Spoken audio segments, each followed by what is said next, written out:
اون چیه؟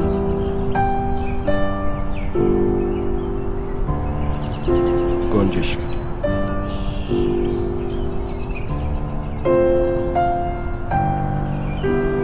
اون چیه؟ گفتم که گنجشک.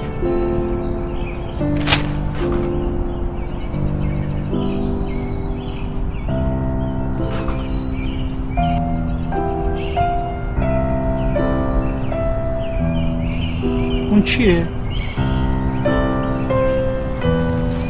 پدر اون یه گنجشکه. گنجشک.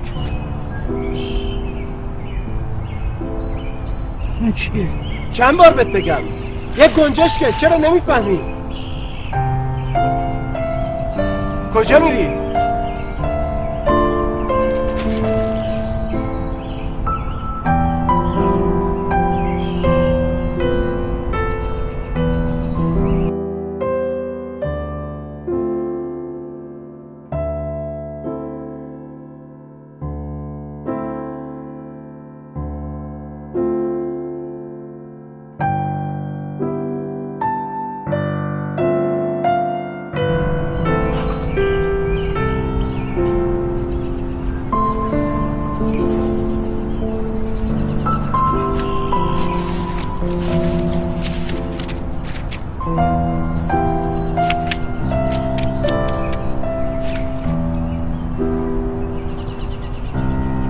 بلندتر.